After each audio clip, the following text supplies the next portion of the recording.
ओम श्री परमात्मने नमः। ओम श्री परमात्मने नमः। संक्षिप्त योग वासिष्ठ मुमुक्षु व्यवहार प्रकरण सर्ग 14 से 16 पेज नंबर 83 ऊपर से।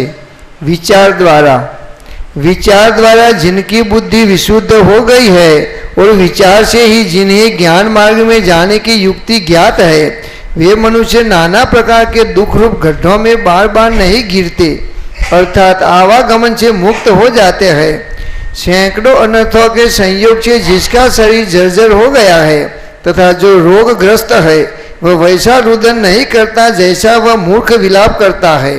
सैकड़ों अनर्थों के संयोग से जिसका शरीर जर्जर हो गया है तथा जो रोगग्रस्त है वह वैसा रुदन नहीं करता जैसा वह मूर्ख विलाप करता है, जिसने विचारहीनता से अपने आत्मा का हनन कर दिया है।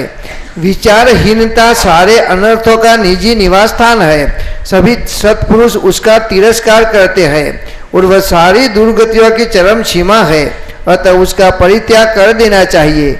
विचार पूर्वक स्वयं ही अपनी बुद्धि द्वारा अपने मन को वश में करके मोहमय संसार सागर से अपने मन रूपी मृग का उद्धार करना चाहिए।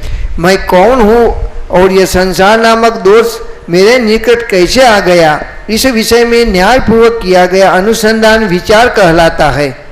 हे रघुनंदन, इस जगत में सत्य के ग्रहण और असत्य के त्याग की बुद्धि से संपन्न पुरुषों को विचार के बिना उत्तम तत्व का कुछ भी ज्ञान नहीं होता। विचार से ही तत्व का ज्ञान होता है। तत्व ज्ञान से मन की निश्चलता प्राप्त होती है और मन के शांत हो जाने से संपूर्ण दुखों का सर्वथा विनाश हो जाता है। भूतल पर सभी लोग स्पष्ट विचार दृष्टि से ही समस्त कर्मों की सफलता लाभ करते हैं तथा उत्तम परमात्मा साक्षात्कारता भी विचार से ही उपलब्ध होती है। इसलिए ये श्री राम, समाधि साधन संपन्न तुम्हें उपरयुक्त विचारशीलता रुचिकर होनी चाहिए। ये परंतप राम, संतोष ही परम श्रेय है और संतोष परम सुख भी कहा जाता है। संतोष युक्त पुरुष परम विश्राम को प्राप्त होता है, जो संतोष रूपी ऐश्वर्य के सुख से संपन्न है तथा जिनका चित्त निरंतर विश्राम पूर्ण रहता है। ऐसे शांत पुरुषों को विशाल साम्राज्य भी पुराने घास के टुकड़े के समान प्रतीत होता है। ये श्री राम, संतोष युक्त बुद्धि संसार की विषम परिस्थितियों में भी न तो उद्विग्न होती है और न कभी उसका विनाश ही होता है। जो शांत पुरुष संतोषामृत के पान से पूर्णतः तृप्त हो चुके हैं, उनके लिए ये अपरिमित भोग संपत्ति विष सी जान पड़ती है। रागादि दोषों का विनाशक तथा अत्यंत मधुर आस्वाद से युक्त संतोष जैसा सुखद होता है, वैसा सुख ये अमृत रस की लहरियां नहीं दे सकती।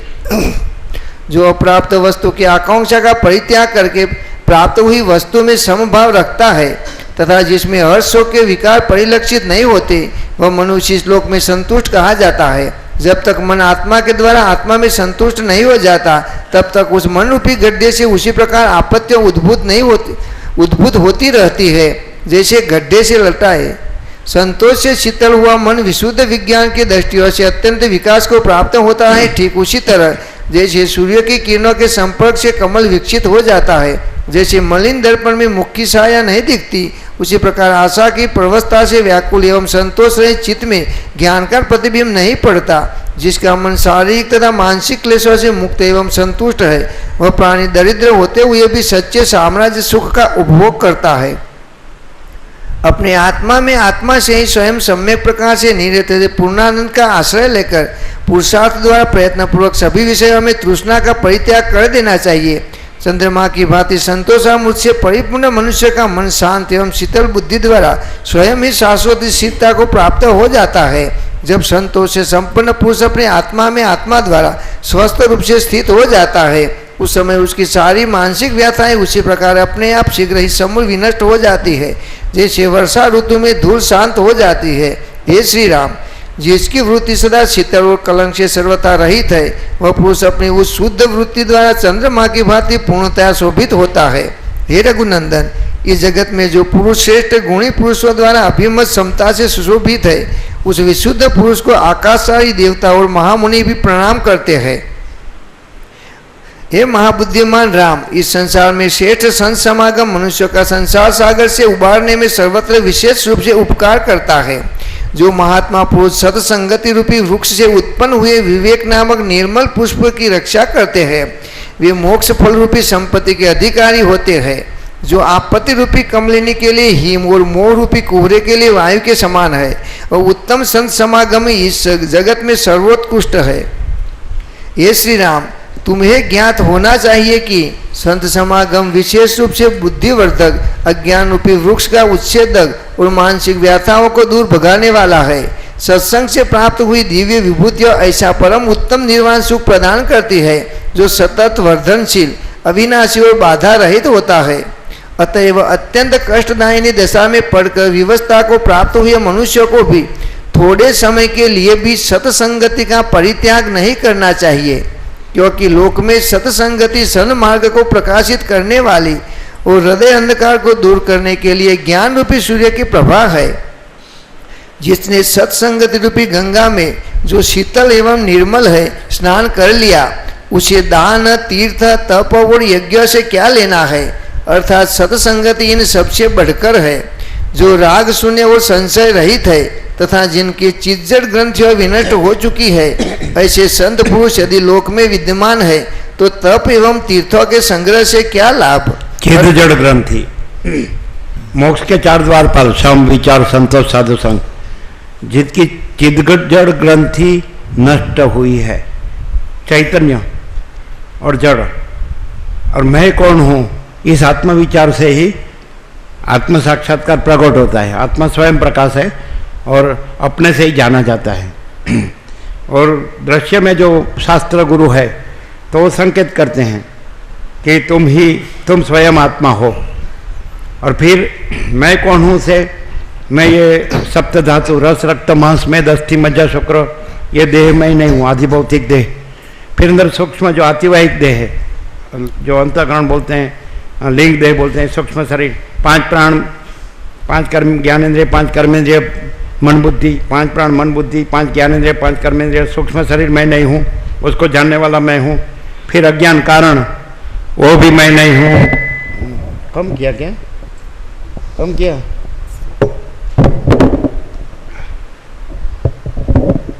वो भी मैं नहीं हूँ। और फिर अज्ञान जो है वो उसको जानने वाला मैं हूँ। फिर जिसका बाद नहीं होता है तो वो मैं हूँ चैतन्य। तो मैं चैतन्य का स्वरूप सच्चिदानंद है, तो मैं सच्चिदानंद स्वरूप हूँ। तो ये आत्मज्ञान है। तो चिद जड़, चिद मने सच्चिदानंद में चिद मने चैतन्य। चित्त में 1.5 त आता है आगे, चित्त त आखा और आगे, और चिद, ये चिद जड़ ग्रंथ में चिद है वो द आधा, सत चित आनंद, त आधा चैतन्य। तो चैतन्य किसको कहते हैं? चैतन्य का लक्षण क्या है कि जो स्वयं प्रकाश है और जो सब प्रकाश, जो स्वयं प्रकाशता है और सब भास को भी प्रकाशता है। जैसे चैतन्य है तो वो स्वप्न को भासता है, लेकिन चैतन्य केवल चैतन्य है, स्वयं प्रकाश, और उसमें भास माने स्वप्न कुछ नहीं है। वैसे हम चैतन्य, अनंत शुद्ध चैतन्य आकाश, परब्रह्म परमात्मा अपने में इस जगत स्वप्न को भासते हैं, लेकिन हम केवल अनंत शुद्ध चैतन्य आकाश है, परब्रह्म परमात्मा है, और अपने में ये जगत स्वप्न कुछ नहीं है। जैसे हम स्वप्न को भासते हैं, हम स्वयं प्रकाश है, और स्वयं प्रकाश है वही चैतन्य है। और ये जो भास है, जो कुछ नहीं है और मात्र दिखता, दिखावा मात्र है, भासता है, वही जड़ है।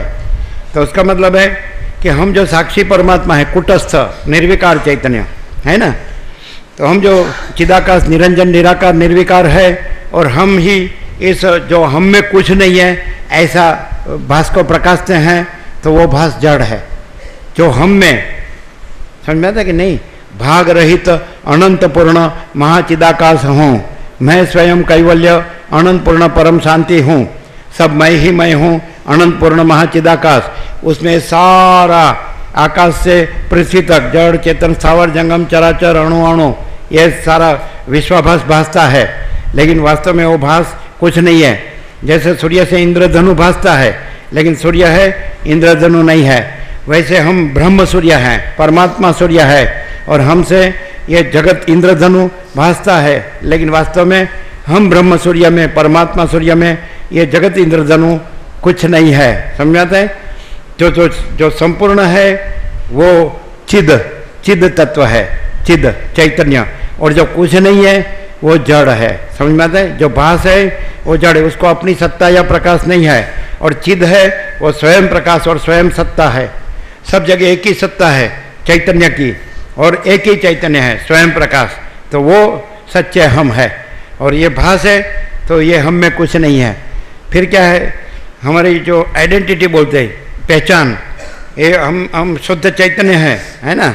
तो मैं कैवल्य परब्रह्म अखंड सच्चिदानंद हूँ, मैं कैवल्य अखंड ज्योति स्वरूप परमात्मा हूँ, मैं स्वयं अनंत पूर्ण परब्रह्म हूँ, स्वप्रकाश। उसमें से ये भास को भास कर फिर इसमें से इसको न जानकर भूल कर इसमें आ जाता हूँ। मैं ये जीव हूँ, ये जगत है, तो ये सब जड़ है। ये कोई बोलेगा जीव तो चेतन है, वो तो आप भास में आकर उसको चेतन मानते हैं। वास्तविक चैतन्य तो हम जो कैवल्य परब्रह्म है वो वास्तविक चैतन्य है, ये तो भास चैतन्य है, इसको चिदाभास बोलते हैं। अंतःकरण में माने बुद्धि में जो साक्षी का, हम साक्षी परमात्मा है, और बुद्धि में हमारा साक्षी का प्रतिबिंब है, प्रतिभास, वो चिदाभास है। चिदाभास से बुद्धि जो है वो अहम रूप जीव है। समझाता है कि नहीं? तो ये हम नहीं है, तो ये जड़ है, क्योंकि बुद्धि अविद्या है, और चिदाभास आभास कभी सत्य होता नहीं है, इसलिए चिदाभास सहित बुद्धि में हम जो ये तादात्म्य करके अभिनय अभिमान करते हैं अहम रूप जीव, तो वो नहीं है, क्योंकि बुद्धि नहीं है, अविद्या है, और चिदाभास आभास सत्य नहीं होता है, और साक्षी हम स्वयं साक्षी परमात्मा है। क्लियर हो रहा है? ये राम हृदय अध्यात्म रामायण में राम ने हनुमान को बताया है, हनुमान मैं तुम्हें आत्मा अनात्मा परमात्मा का तत्व बताता हूँ। तो ये अहम रूप जीव है वो अनात्मा है, और साक्षी है वो आत्मा है, और साक्षी भी वो अनंत व्यापक स्वरूप में परमात्मा है, तुर्य और तुर्यातीत। साक्षी तुर्य है और व्यापक हमारा व्यापक परमात्मा स्वरूप है वो तुर्यातीत है। क्लियर है? थोड़ा कम है, खींचना पड़ता है। ये खींचना पड़ता है। ओम ओम, हाँ कम है, कम किया। ओम ओम ओम ओम, कम है, खींचना पड़ता है, और छूते रहते हैं ना, इसलिए आप उसको कुछ टच ही मत कीजिए, नहीं तो वहाँ से उठ ही जाइए करके। ओम, ये कम है। ओम ओम, खींचना पड़ता है, गला खींचता है, उसको टच ही नहीं करने का। एक बार कर दिया ना तो ऐसा नहीं करना चाहिए। ओम ओम, हमेशा फुल रखने का, वो खाली विसल नहीं आनी चाहिए, बाद में कम नहीं करने का। ओम ओम ओम ओम ओम, विसल ना आए उतना ही, फिर ज्यादा कम नहीं करने का। ओम ओम ओम, ये कम है, उधर बैठना ही नहीं चाहिए, आपको उठ जाना चाहिए। ओम, ये कम है, नहीं बैठना चाहिए। एक दफ़े पहले कर दिया ना, बाद में उधर से उठ जाना चाहिए। आप हमेशा टच करते ही रहते हैं। ओम ओम, ये कम है, ये देखो हमको आपको मिनट ज़्यादा देनी पड़ेगी। हाँ, वो बोलते हैं कि 15 साल से मेरे साथ है, लेकिन उसका अंतःकरण को मैं अभी नहीं जानता। तो हमने कहा आपका वेदांत बराबर है, अंतःकरण नहीं है इसलिए आपको नहीं दिखता। ओम ओम ओम ओम ओम ओम, हमें श्वासोश्वास में पता चलता है। ओम ओम, कम है, कम है। हाँ? कैसे? नहीं, बरोबर था, शुरू में बरोबर था, लेकिन वो टच करते रहते हैं। नहीं, बराबर था। ओम ओम, हमको ही कुछ मालूम नहीं है, आप सबको सब मालूम है। ओम ओम ओम, हमको तो प्रैक्टिकल जो मालूम होता है उतना ही मालूम होता है, बोलने का हमको मालूम नहीं। ओम, वो भी करता बराबर है, लेकिन टच करता रहता है, फिर उसको टच नहीं करने का, हम बोलते हैं बारंबार। ओम, ये कम हो गया, एकदम कम हो गया। ओम ओम, दोनों कम है, दोनों।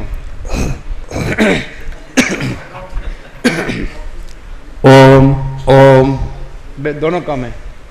आप करो बराबर, उसको मालूम तो है लेकिन वो खिलौना हाथ में आ जाता है तो खेलने लगता है। ओम ओम, उसको मालूम तो है। ओम, हाँ ये आवाज घिरा है, घिरा हुआ है, आवाज इसका घिरा हुआ है। ओम, आवाज खुला आना चाहिए, खुला। ओम ओम ओम, ये बराबर है, ये बराबर नहीं है। ओम ओम ओम ओम ओम ओम, बराबर है। ओम ओम ओम, ये गिरा हुआ आवाज है, गिरा हुआ। ओम, दोनों दोनों ऐसा है। पहले बराबर था लेकिन वो बैठे बैठे कुछ करते रहते हैं। ओम ओम ओम, हमको 10 मिनट देनी पड़ेगी दूसरी। क्या है? ओम ओम, ठीक है क्या? ओम, यहाँ पता चलता है, आपको पता नहीं चलेगा क्योंकि हमारा डीप ब्रीथिंग चलता है हमेशा, बहुत डीप ब्रीथिंग। मच्छरदानी दूर होगी ना वो भी हिलेगी, ऐसा डीप ब्रीथिंग चलता है सहज। ओम ओम ओम ओम ओम, और ये हमारा सांस खींच लेता है, समझ आता है? ऐसा नहीं होना चाहिए, सहज होना चाहिए। ओम ओम, ये आवाज़ गिरा हुआ है, हमारा सांस खींचता है ये। ओम ओम, पकड़ा हुआ है, आवाज़ पकड़ा हुआ है, खुला करो। ओम ओम ओम ओम, आवाज़ पकड़ के मत रखो, खुला करो। ओम ओम ओम ओम ओम ओम, आवाज़ पकड़ा हुआ है, पकड़ा हुआ है, बंधा हुआ है। ओम ओम ओम ओम ओम, खुला करो, बराबर है, खुला करो। हाँ, उठ जाओ।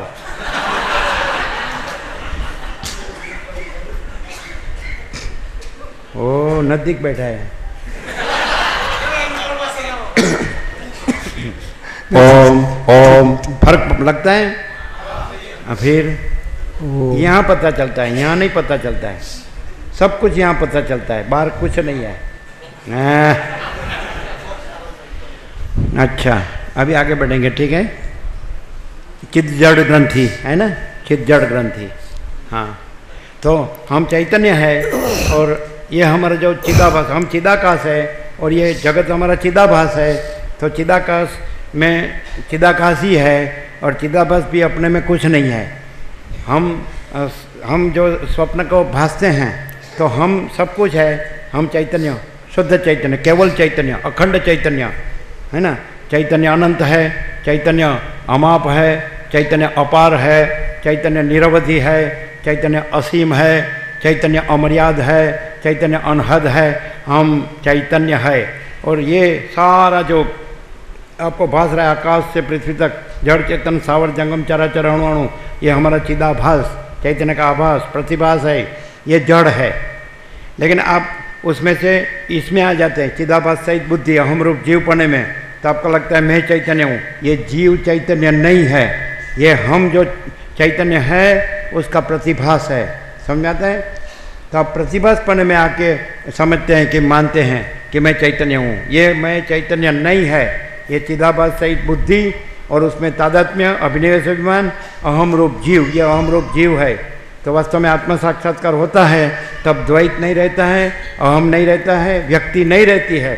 जब तक द्वैत और अहम और व्यक्तिपना रहता है तब तक समझने का कि आपका चिज्जड़ ग्रंथि भेद नहीं हुआ है, चिज्जड़ ग्रंथि नष्ट नहीं हुई है, अभी मिक्स है।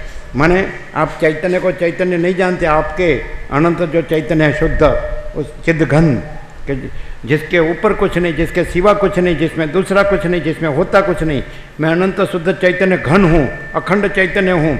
तो उसमें आप सम्यक प्रबुद्ध नहीं हुए हैं, यथार्थ संपूर्ण जागृत नहीं हुए हैं। आप अपने को चिदाभास सहित बुद्धि उसमें तादात्म्य करके, अभिनिवेश अभिमान करके मैं अहम रूप जीव, ये मैं हूँ, और फिर इसको ब्रह्म कहते हैं। ये गड़बड़ है वेदांत ब्रह्म ज्ञान में, सारे संसार में अब ये गड़बड़ चल रही है। लोग अहम रूप जीव को अहम ब्रह्मास्मि कहते हैं, ये अहम रूप जीव ब्रह्म नहीं है। ये जिसको आत्म साक्षात्कार होता है, दिव्य अलौकिक अतीन्द्रिय तत्व की अतीन्द्रिय अनुभूति होती है, तो मैं कैवल्य परब्रह्म अखंड सच्चिदानंद हूँ। ये मैं नहीं है, ये सब नहीं है, ये चिदाभास है। तो चिदाभास कुछ नहीं है, मैं उसको भासता हूँ, लेकिन वो कुछ नहीं है। और मैं कैवल्य परब्रह्म अखंड सच्चिदानंद हूँ। मैं कैवल्य अखंड ज्योति स्वरूप परमात्मा हूँ। समझ में आता है? क्लियर? ये मैं नहीं है, ये सब नहीं है, है ना? ये मैं तू वह यह ऐसा भेद परब्रह्म में नहीं है। क्लियर हो रहा है? हाँ, तो परब्रह्म सम्यक प्रबुद्ध होगा, उसको ये मैं का महत्व नहीं होगा। और ये मैं का यदि महत्व है तो वो देहाध्यास है। स्थूल सूक्ष्म कारण देह है, स्थूल सप्त धातु का, और सूक्ष्म 5 प्राण मन बुद्धि 5 ज्ञानेंद्रिय 5 कर्मेंद्रिय, और कारण अविद्या। तो वो है, वो खाली शब्दों से जानता है कि मैं ब्रह्म हूँ, लेकिन वास्तव में वो अपने जीव को जो चिदाभास है, समझ में आता है, उसको ब्रह्म मानता है। इसलिए सब गड़बड़ होती है। अभी लाखों गुरु है तो सब कहेंगे मैं ब्रह्म हूँ, तो क्या लाखों ब्रह्म है? एक ही ब्रह्म है। हाँ, वहाँ गड़बड़ है। यदि जो ब्रह्म साक्षात्कार से ब्रह्म रहेगा तो वो कहेगा ये मैं कुछ नहीं है, ये सब कुछ नहीं है, तो उसका वाड़ा नहीं होगा। जो नहीं है उसका वाड़ा सच्चा नहीं है, और जो ब्रह्म है, अनंत है, उसका वाड़ा हो नहीं सकता। क्लियर नहीं क्या? कुएं में कब मेढक कहेगा कि मेरा कुआं ही महासागर है, ऐसा नहीं चलेगा। अनंत महासागर वो जो एक ही अनंत है, और सब कुछ है और सब जगह है, और उसके सिवा दूसरा कुछ नहीं है, उसमें दूसरा कुछ होता नहीं है। कोई कहेगा मैं ये ब्रह्म हूँ और ये मेरा वाड़ा है, मैं श्रेष्ठ हूँ, इधर ही आओ, दूसरे कहीं मत जाओ, मैं कहूँ वही सुनो, तो फिर वो क्या हो गया? वो जीव भाव को ब्रह्म कहा। जीव भाव नहीं है तो वाड़ा नहीं होता है, क्योंकि उधर द्वैत नहीं है, अहम नहीं है, व्यक्ति नहीं है। बोलने में शब्द आएंगे, लेकिन साक्षात्कार नहीं होगा, तो ये अहम रूप जीवपन है, उसको ब्रह्म मानता है। क्लियर हो रहा है क्या? चिद जड़ ग्रंथि भेद, एक एक पॉइंट पर घंटों तक तत्व बोध हो सकता है, लेकिन साहब हमको टाइम कम देते हैं। आगे बढ़ो पॉजिट्रॉन। हमने पहले 1.5 घंटा बोला था, क्या करें, वो भी क्या करें, इसलिए प्रोग्राम पैक हो गया आपका जाम। फिर भी 1.5 घंटे में कुछ बाकी तो नहीं है। हो रहा है ना? क्लियर? ये मैं ब्रह्म हूँ, ये हटा दो इसको, और ये मैं कुछ नहीं है, ये सब कुछ नहीं है, और अनंत सच्चिदानंद ब्रह्म है। उसमें कोई मैं, ईश्वर का मैं भी नहीं है, ब्रह्मा विष्णु महेश का मैं भी नहीं है, कोई अवतार का मैं भी नहीं है, कोई विभूति का मैं भी नहीं है, कोई ज्ञानी योगी भक्त का मैं भी नहीं है। समझ में आता है? तो फिर कोई संसारी का तो होगा ही कहाँ से, है कि नहीं? No compromise, 0-0। आगे बढ़ो। जो राग शून्य और संशय रहित है तथा जिनकी चिज्जड़ ग्रंथियों विनष्ट हो चुकी है, ये मेन पॉइंट है। जो एकदम जो राग शून्य और संशय रहित है तथा जिनकी चिज्जड़ ग्रंथियां विनष्ट हो चुकी है, ऐसे संत पुरुष यदि लोक में विद्यमान है तो तप एवं तीर्थों के संग्रह से क्या लाभ? अब कितना भी यदि चिज्जड़ ग्रंथि भेद नहीं हुए है और अंदर से वो परब्रह्म स्वयं नहीं प्रकाशता है, आवरण में रहा है, मैं ये जीव हूँ, ये जगत है, तो उसी में आप फिर रहे हैं, तो फिर आप कितना भी त्याग, तप, जप, व्रत, यज्ञ, दान कुछ भी करो, वो कुछ नहीं है, क्योंकि वो आभास में, भास में होता है। वो भास से स्वयं प्रकाश को नहीं प्रकाश सकते। भास को हटा के स्वयं प्रकाश अपने आप प्रकाशता है, उसको आत्म साक्षात्कार होता नहीं। और परब्रह्म पहले से ही स्वयं प्रकाश है, अनादि अनंत, एक ही अद्वितीय, और वो निरंजन निराकार निर्विकार है, भेदाभेद रहित है, सदा एक रूप है, ऑल इज वन, एक ही है। समझ में आता है? ये मैं ब्रह्म हूँ। दूसरा गुरु बोलेगा ये मैं ब्रह्म हूँ, ये मैं, तो लाखों गुरु है और हर एक गुरु के सैकड़ों हजारों शिष्य है, तो वो भी बोलने लगेगा मैं ब्रह्म हूँ, तो वो देह को ब्रह्म कहते हैं। और ब्रह्म कहीं कभी बोलता किसी ने सुना नहीं है कि मैं ब्रह्म हूँ, और बोलने वाला उसमें कोई है ही नहीं, और वो नहीं है, कुछ नहीं है, वो बोलता है मैं ब्रह्म हूँ। और जो सब कुछ है वो किसी को कहता नहीं कि मैं ब्रह्म हूँ। समझ में आता है? क्योंकि कोई है ही नहीं, किसको कहे? ये मनुष्य ने अपनी बुद्धि से ये सब बना लिया, ऐसा शास्त्र वास्त्र बना लिया, शब्द बद्ध बना लिया, विचार विलास, वाणी विलास, बुद्धि विलास, ये सब बना लिया और अपने मन से मान लिया कि बस मेरा सब कुछ हो गया। कुछ नहीं हुआ है। सबका अहंकार मिथ्या है, सब मर जाते हैं। सबका अहंकार मिथ्या है कि ये मैं ये हूँ और ये मैं सब कुछ हूँ, समझाते हैं? तो सब मर जाते हैं, इसलिए वो ये मैं कुछ नहीं है ना? और उसमें कोई मैं नहीं है ना? अनंत शुद्ध चैतन्य आकाश, उसमें कोई मैं नहीं है। वशिष्ठ राम को कहते हैं जैसे आकाश में काली टिप की कलंक कभी संभवित नहीं, वैसे चिदाकाश में अहम रूपी काली टिप की कभी संभव नहीं। जैसे आकाश में आप कहीं भी देखो सब और अनंत है, कहीं भी देखो कभी भी देखो, आकाश में काली टिप की कलंक कभी संभवित नहीं, वैसे अनंत शुद्ध चिदाकाश में अहम रूपी काली टिप की कलंक कभी संभवित नहीं। जो अहम, जो चिदाकाश में केवल अनंत शुद्ध चिदाकाश है और अहम कुछ नहीं है, और वो कुछ नहीं है उस अहम ने, समझ में आते ना? जो चिदाकाश में कुछ नहीं है और चिदाकाश में केवल चिदाकाश है और अहम भी अपने आप में कुछ नहीं है, उस अहम ने उसका ये सब नाटक किया है। ये अहम का नाटक है, सारा संसार है और जो अहम कुछ नहीं है उसका नाटक है। न टिके वो नाटक, न टिके वो नाटक, ये टिकता नहीं है ना?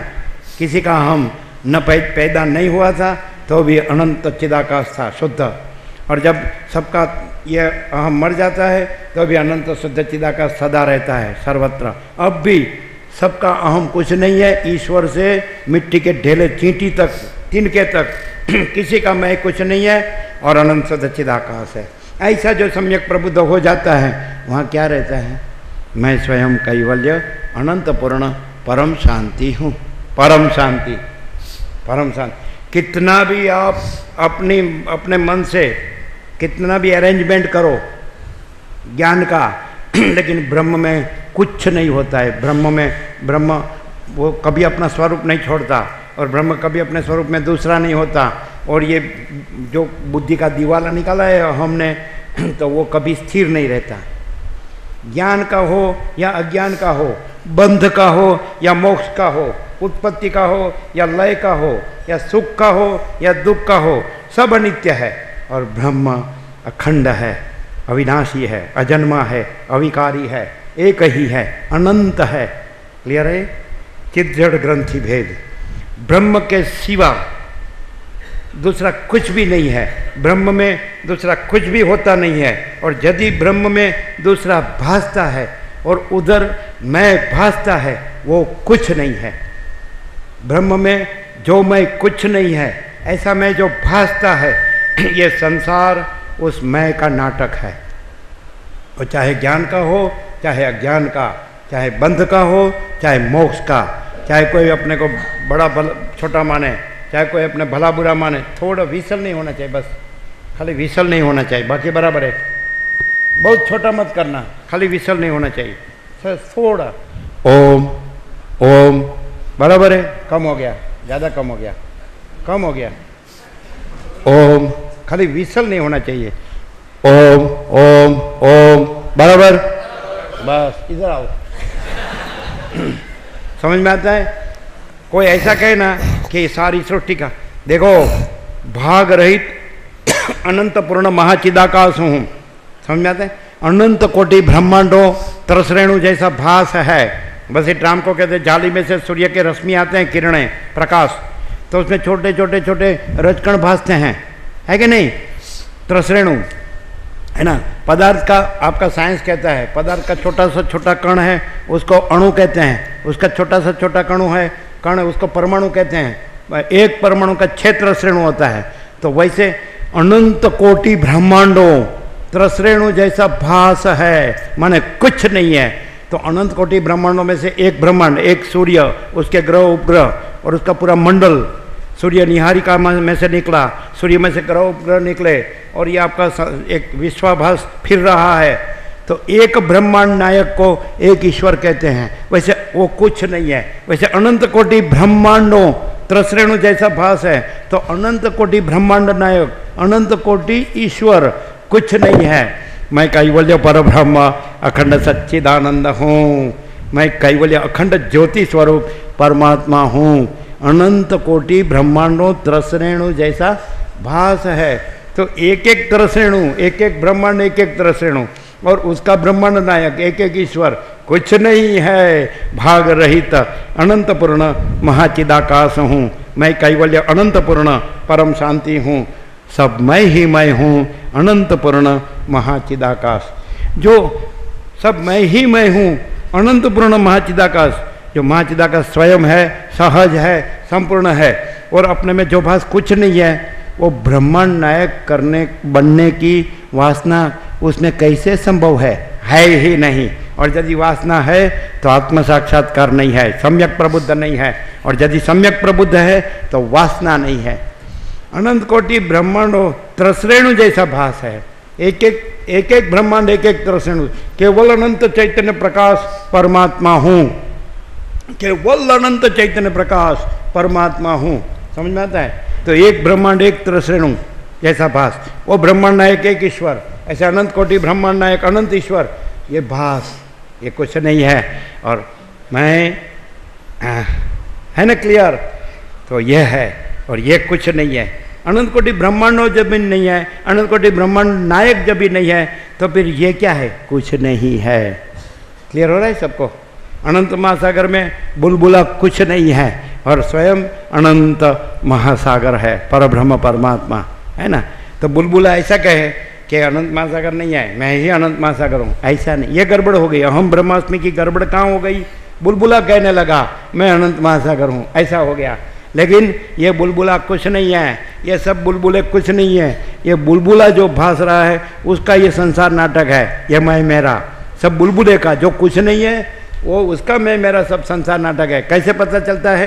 पहले बुलबुला नहीं था अनंत परमात्मा परब्रह्म परमात्मा महासागर में, बाद में बुलबुला नहीं रहता है, और अनंत परब्रह्म परमात्मा महासागर सर्वत्र सदा रहता है। जो नित्य सत्य है तो वही सत्य है, जो अनित्य असत्य है वो कुछ नहीं है।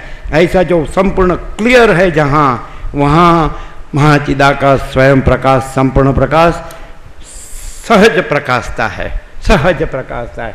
उसी को कोई प्रतिबंध नहीं कर सकता। क्लियर? भाग रहित अनंत पूर्ण महाचिदाकाश हूँ। मैं स्वयं कैवल्य अनंत पूर्ण परम शांति हूँ, परम शांति। याद रखना, अब कितना भी जानो, कितना भी सोचो, कितना भी पढ़ो, कितना भी बोलो, कितना भी रहो, कितना भी करो, लेकिन अंदर की सच्ची शांति नहीं है, वो कुछ नहीं है। और यदि अंदर की सच्ची शांति है तो दूसरे किसी की बिल्कुल जरूरत नहीं है कि नहीं? No compromise, 0-0। आगे बढ़ो, वसीट राम। अभी लो एकदम। जो राग शून्य और संशय रहित है तथा मैं को उपमा गधे की दी जा सकती है, गधे की, जो खाली ये भास का बोध उठा के फिरता रहता है। और जो मैं स्वयं कैवल्य अनंत पूर्ण परम शांति हूँ, उसमें न कोई बोझ उठाने वाला गधा है भास का, और न कोई भास का बोझ है।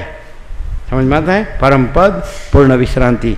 और जो सबसे ज़्यादा बोझ उठाता है वो सबसे बड़ा गधा है। आगे बढ़ो, नो कॉम्प्रोमाइज, 0-0। वो बोलता है मैंने प्रोग्रेस किया, मैंने विकास किया, बड़ा गधा बनने का प्रोग्रेस किया। आगे बढ़ो। जो राग शून्य और संशय रहित है तथा जिनकी चित्त जड़ ग्रंथियां विनष्ट हो चुकी है, ऐसे संत पुरुष यदि लोक में विद्यमान है तो तप एवं तीर्थों के संग्रह से क्या लाभ? अर्थात वह फल तो उन संतों की संगति से ही प्राप्त हो सकता है। हाँ, परम पद पूर्ण विश्रांति तो जो परम पद पूर्ण विश्रांति रहा है उसी से प्राप्त हो सकती है, गधों से नहीं। हाँ चलो, नहीं तो ऊँची ऊँची करने लगेंगे, बस मैं ही सब कुछ हूँ, मैं सब जानता हूँ, मुझे कुछ कहने की ज़रूरत नहीं है, मैं बराबर हूँ, है ना। जो मैं करता है वो गधा है, और जहाँ मैं कुछ नहीं है वो परब्रह्म है कि नहीं? अब परब्रह्म में ढूंढ के निकालो। अब मैं बन गए हैं ना परब्रह्म में से, और अभी वो मैं को बोलो कि तुम परब्रह्म में मैं ढूंढ निकालो, तो वही अदृश्य हो जाएगा, गायब हो जाएगा। मैं जब भी परब्रह्म में मैं ढूंढने जाएगा तो मैं ही खुद को खो बैठेगा, है कि नहीं? रहेगा? बुलबुला अनंत महासागर में अपने को ढूंढने जाएगा तो खुद ही अपने को खो देगा, है कि नहीं? कि हाँ ये मैं ही नहीं हूँ, है ना। चलो आगे बढ़ो। इसलिए जैसे सॉल्ट डॉल, नमक की पुतली, है ना, अनंत परब्रह्म परमात्मा महासागर को यह अहम रूप जीव नमक की पुतली उसको मापने गई उतनी गिल गई और फिर और आया ही नहीं, उत्तर आया ही नहीं, समुद्र महासागर कितना गहरा है वो ही नहीं रही, क्या मापे? हाँ, तो अहम अनंत परब्रह्म परमात्मा महासागर का कभी माप नहीं कर सकता। और अहम कोई वस्तु नहीं है और अहम कुछ नहीं है, तो वहीं अनंत परब्रह्म परमात्मा महासागर प्रकाशता, स्वयं प्रकाशता है, उसी को आत्मज्ञान कहते हैं। परब्रह्म परमात्मा स्वयं प्रकाशता है, वो आत्मज्ञान है। और मैं वो बुद्धि से जितना जानता है वो कुछ नहीं है। इसलिए केनोपनिषद कहता है, जो कहता है मैं जानता हूँ वो नहीं जानता है, जो कहता है मैं नहीं जानता हूँ वो जानता है, क्योंकि मैं नहीं है। आगे बढ़ो, अभी एकदम लो, फुल एंड फाइनल हो गया। इसलिए जिनकी चित्त जड़ ग्रंथियों का विनाश हो गया है, एकदम लो। एवं जो ब्रह्म ज्ञानी है उन सर्वसम्मत संतों की सभी उपायों द्वारा भली भांति सेवा करनी चाहिए। सेवा माने उसका पैर दाबना और धीरे धीरे धीरे उसका पैसा इकट्ठा हो गया तो गला दाबना, ये सेवा नहीं है। हाँ चलो आगे बढ़ो, पसीटाम। हाँ, गुरु को मालूम है अभी मेरा मोक्ष नजीक है। इसलिए जिनकी चित्त जड़ ग्रंथियों का विनाश हो गया है, एवं जो ब्रह्म ज्ञानी है उन सर्वसम्मत संतों की सभी उपायों द्वारा भली भांति सेवा करनी चाहिए, क्योंकि वे भव सागर से पार होने के लिए साधन है। जो परम पद प्राप्त करता है उसको जगत गुरु की गद्दी की भी जरूरत नहीं है, और जिसको जगत गुरु पद की जो गद्दी है वो इच्छनीय लगती है तो वो भी परम पद में जागा नहीं है। गद्दी सब मैं की होती है, परम पद में कोई मैं और मैं की गद्दी संभवित नहीं। अनंत अनंत ही है, अनंत में दूसरा कुछ भी नहीं है और दूसरा कुछ भी होता नहीं है। क्लियर? No compromise, 0-0। आगे बढ़ो।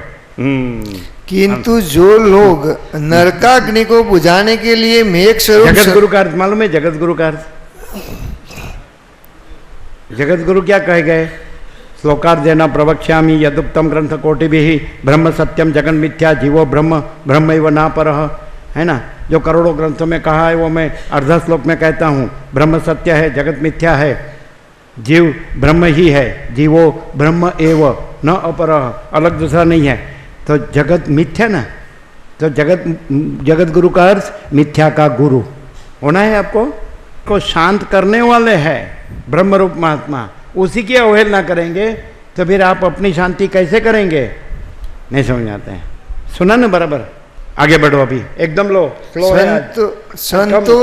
कम प्रसाद लिया है क्या? ना, फूल तो फूल लिया इसलिए दब गया है क्या?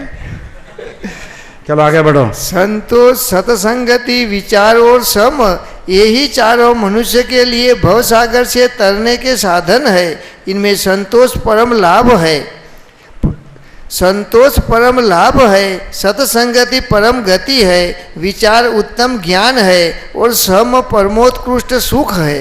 ये चारों संसार का समूल विनाश करने के लिए विशुद्ध उपाय है। जिन्होंने इनका भली भांति सेवन किया वे मोह जल से परिपूर्ण भवसागर से पार हो गए। बुद्धिमानों में श्रेष्ठ हे राम, इन चारों साधनों में से विशुद्ध प्रकाश वाले एक ही साधन का अभ्यास हो जाने पर शेष तीनों भी अवश्य अभ्यस्त हो जाते हैं, क्योंकि इनमें से एक एक भी क्रमशः इन चारों की जन्मभूमि है। अतः सबकी सिद्धि के लिए यत्नपूर्वक एक का तो पूर्ण रूप से आश्रय लेना ही चाहिए। जैसे प्रशांत सागर में जलयान स्वच्छंद गति से चलते हैं, उसी प्रकार सम द्वारा निर्मल हुए हृदय में सतसमागम, संतोष और विचार उत्तम धारणा पूर्वक प्रवृत्त होते हैं। जो प्राणी विचार, संतोष, सम और सत्समागम से संपन्न है उसे दिव्य ज्ञान संपत्तियाँ उपलब्ध हो जाती है। ठीक उसी तरह जैसे कल्पवृक्ष का आश्रय लेने वाले पुरुष को लौकिक संपत्तियाँ सुलभ होती है, पूर्ण चंद्रमा में परिलक्षित हुए सौंदर्य आदि गुणों की तरह विचार, सम, सत्समागम और संतोष युक्त मानव में। लोग ब्रह्म शब्द को जानते हैं लेकिन ये जो चिदाभास है उसी में सब इच्छा रखते हैं और इसी के लिए ही प्रवृत्ति करते हैं, है कि नहीं। तो वही बताता है कि वो चिदाभास को ब्रह्म मानते हैं, इसलिए उसमें चिदाभास ही सच्चा लगता है, इसलिए चिदाभास के पीछे पड़ते हैं, भौतिकता विलासिता का पीछे।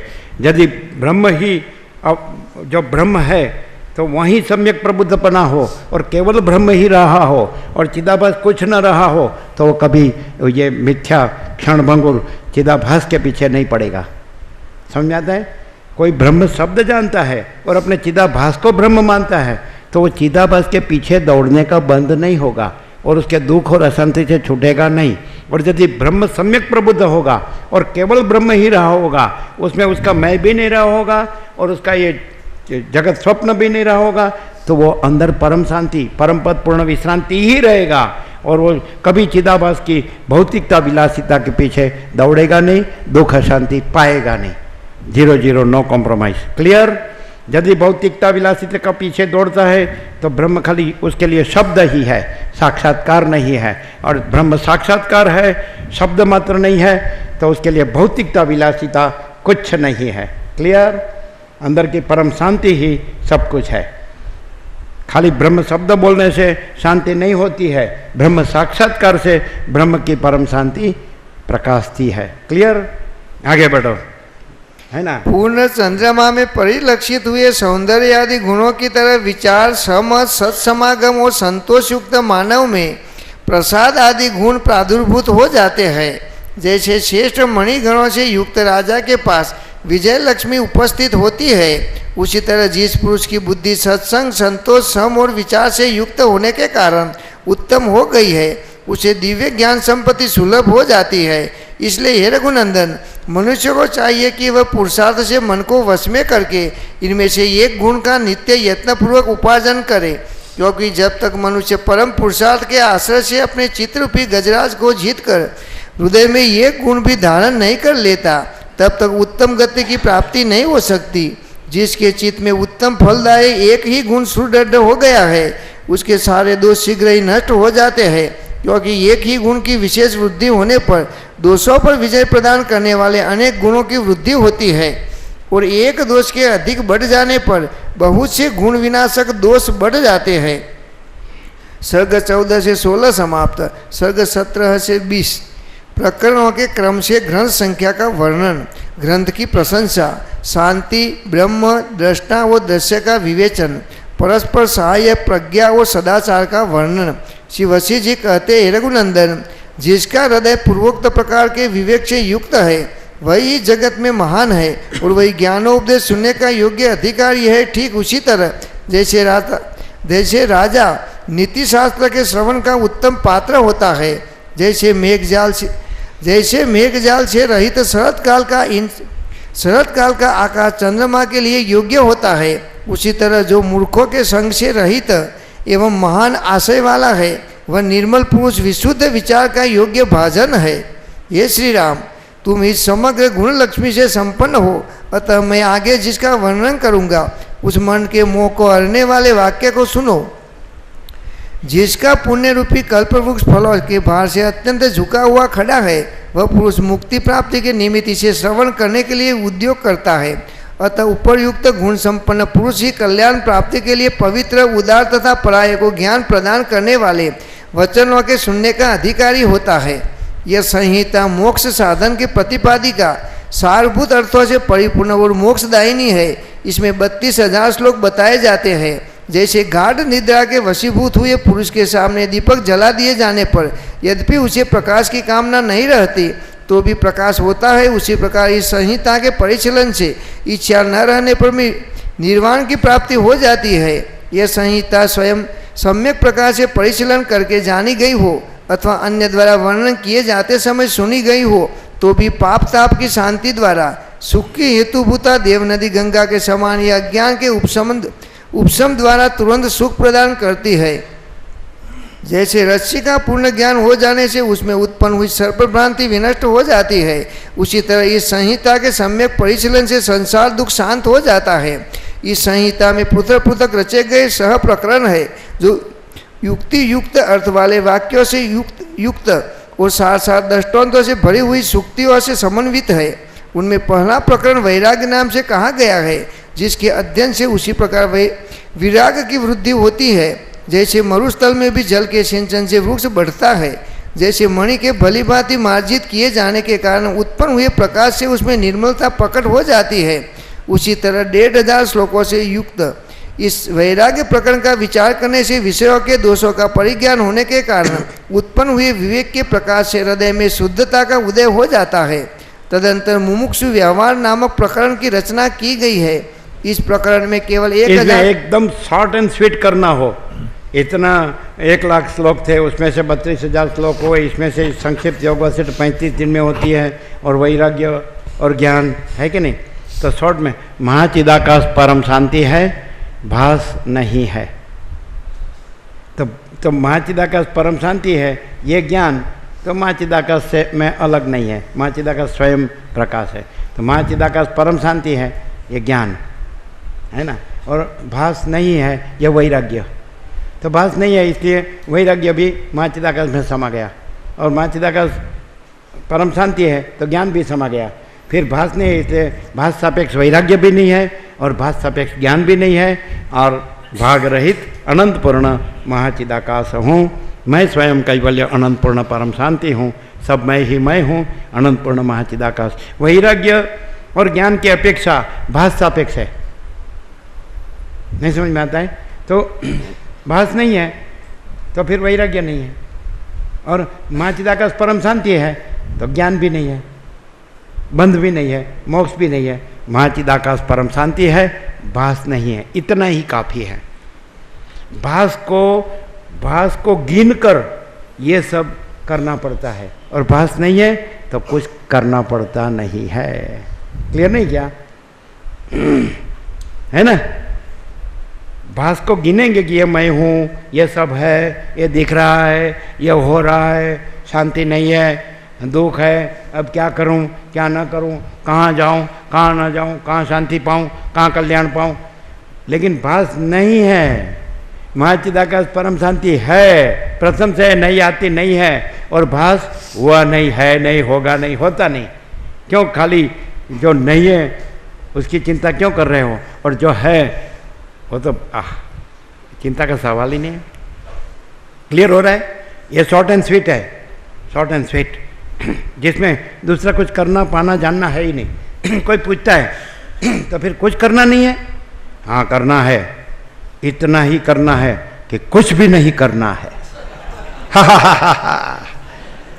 No compromise, 0-0। नहीं क्लियर है। महाचिदाकाश परम शांति है, भास नहीं है, अरे कुछ करना नहीं है, इतना ही करना है कि कुछ भी नहीं करना है, और करने गए तो मरे समझो। क्लियर नहीं क्या, नहीं में करेंगे क्योंकि उसमें कुछ होता नहीं। महाचिदाकाश में भी दूसरा कुछ नहीं और दूसरा कुछ होता नहीं, और भास का भी वो कुछ नहीं है इसलिए कुछ होता नहीं। नहीं है उसका क्या होगा, स्वप्न का क्या होगा, नहीं मुझे स्वप्न का राजा बनना है तो मरो तुम, मुझे स्वप्न का जगत गुरु बनना है तो तुम मरो, है कि नहीं। फिर गद्दी के ले जाओ कोर्ट में, क्योंकि नहीं। अपने को कहते हैं आप क्यों गद्दी पर बैठे, तो हम तो तुरंत उतर जाते हैं, लो तुम बैठो। हमको गद्दी नहीं चाहिए, हम पत्थर पर सोने वाले हैं। आगे बढ़ो वशिष्ठ राम। तदंतर मुमुक्षु व्यवहार नामक प्रकरण की रचना की गई है। इस प्रकरण में केवल 1000 श्लोक है। युक्तियों से भरा होने के कारण यह अत्यंत सुंदर है, और इसमें मुमुक्षु पुरुषों के स्वभाव का वर्णन किया गया है। इसके बाद तीसरा उत्पत्ति प्रकरण आता है, जो दृष्टांत और आख्यायिकाओं से परिपूर्ण। इसका थोड़ा बढ़ाओ, कम है, दब गया आवाज, इसने प्रसाद कम लिया लगता है। ओ देखो बंद हो गया, ये मुर्दा बोल रहा हो ऐसा लग रहा है। ओ बंद हो गया।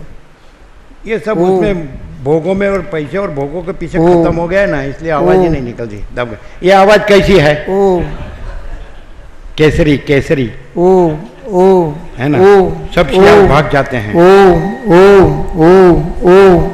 और ओम बोलता है तो जैसे रोता हो ऐसा लगता है। देखो ओ मेरा भगवान मर गया।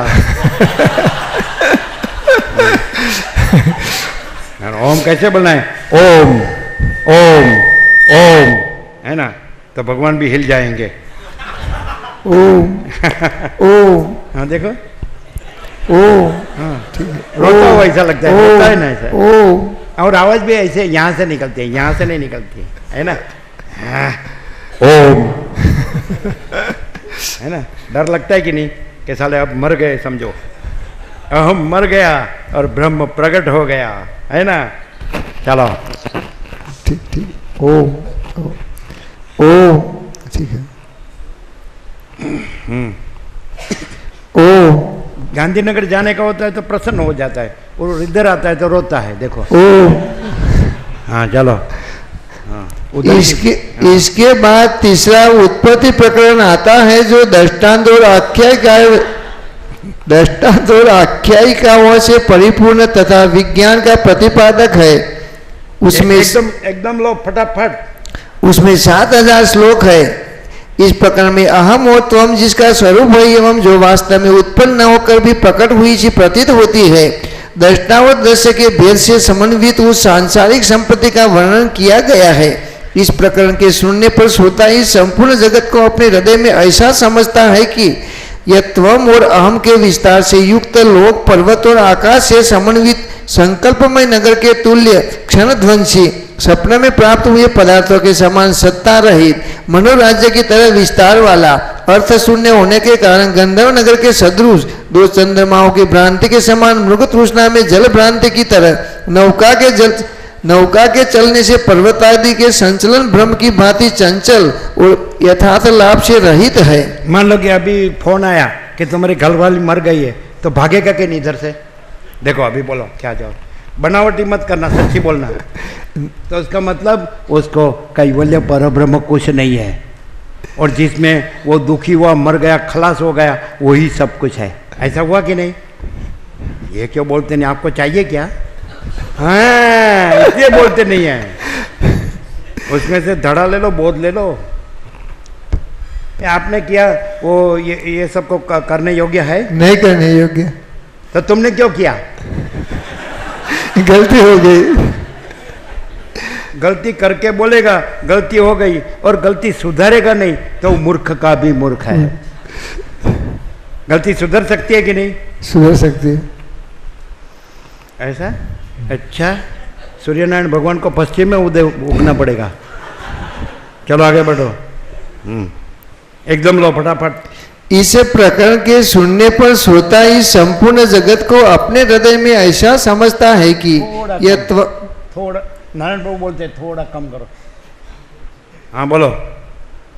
इस प्रकरण के सुनने पर श्रोता इस संपूर्ण जगत को अपने हृदय में ऐसा समझता है कि यह त्वम और अहम के विस्तार से युक्त, लोक, पर्वत और आकाश से समन्वित, संकल्प में नगर के तुल्य, क्षणध्वंसी, सपने में प्राप्त हुए पदार्थों के समान सत्ता रहित, मनोराज्य की तरह विस्तार वाला, अर्थ शून्य होने के कारण गंधर्व नगर के सदृश, दो चंद्रमाओं की भ्रांति के समान, मृग तृष्णा में जल भ्रांति की तरह, नौका के चलने से पर्वत आदि के संचलन भ्रम की भांति चंचल और यथार्थ लाभ से रहित है, तथा जैसे स्वर्ण में कंकण, जल में तरंग और आकाश में नीलिमा असत है, वस्तुतः ये क्रमशः अपने अपने अधिष्ठान के ही अंग है। एक ही दृष्टांत काफी है वो सेट का, और पैटर्न है।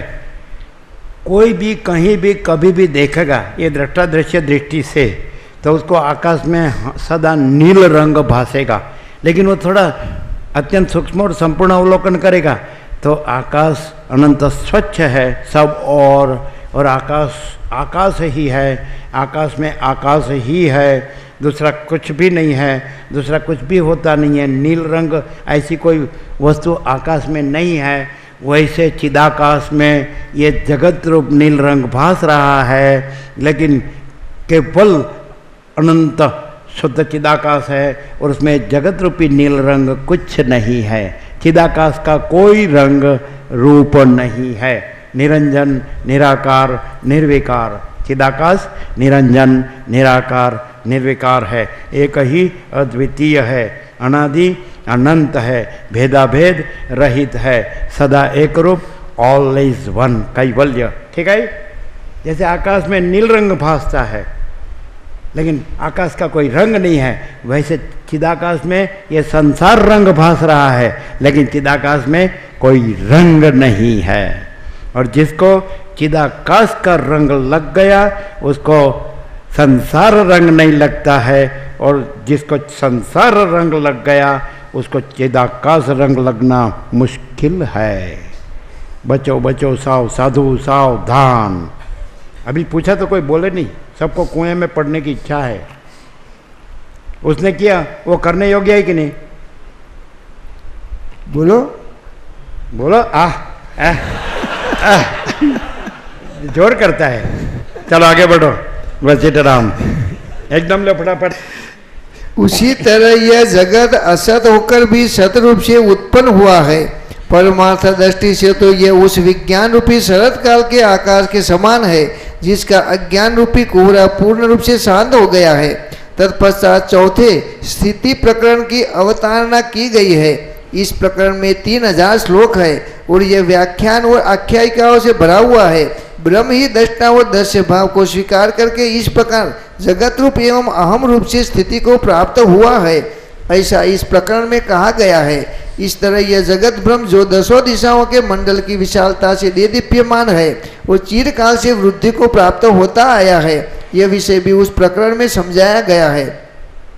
तदुपरांत 5वां उपशांति प्रकरण कहा गया है। इसमें 5000 श्लोक है। ये परम पावन तथा विविध जिसको जो ब्रह्म सब कुछ है और वो सहज है, स्वयं है, सहज है, संपूर्ण है और स्वयं ब्रह्म है, ऐसा सहज रहता है तो उसके लिए सब कुछ है। और जो सब कुछ में कुछ नहीं है उसी से रहता है तो उसको कभी कुछ नहीं मिलता है। सब कुछ है वो तो सब कुछ ही है, अपना सच्चा संपूर्ण शुद्ध स्वरूप ब्रह्म। और उसमें जो संसार रंग चिदाकाश में जो संसार रंग कुछ नहीं है, वो कुछ नहीं है, उसको सब कुछ माना है, फिर दुख और अशांति है, कुछ मिलने वाला नहीं है कि नहीं? सब कुछ ही सब कुछ है, कुछ नहीं कुछ नहीं है कि नहीं? दो पूर्ण कहाँ से होगा? पूर्ण और शून्य।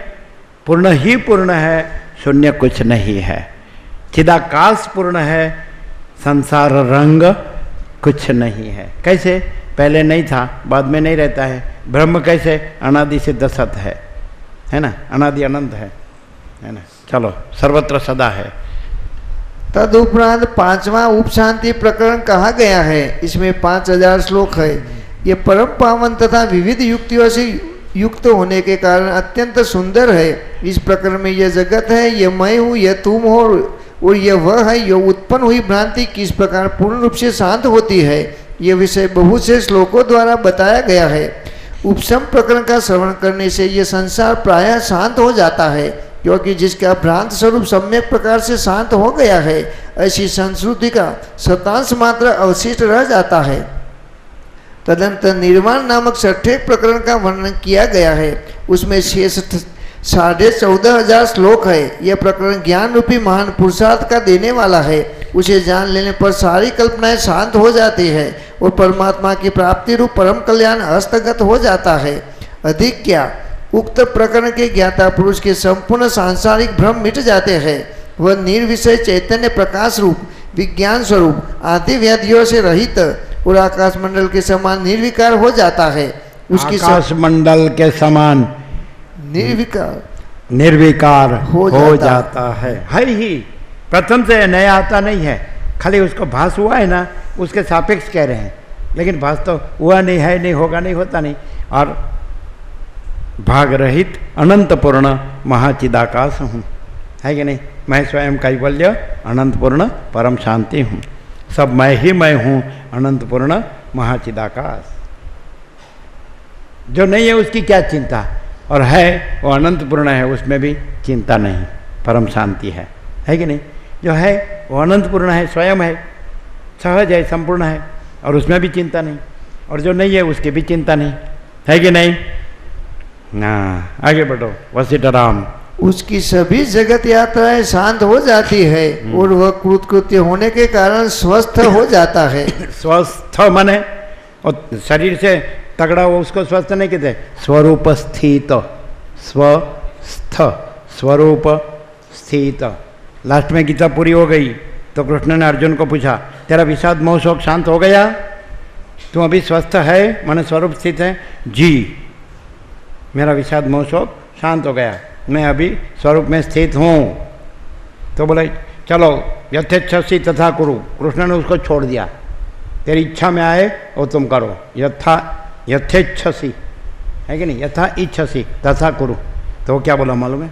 आज के चेले को भगवान पूछेंगे, कहेंगे यथेच्छसी तथा करो। अच्छा भगवान आपने ही कह दिया, मेरी इच्छा मुझे करना है। लेकिन अर्जुन ने कहा करिष्ये वचनम तव।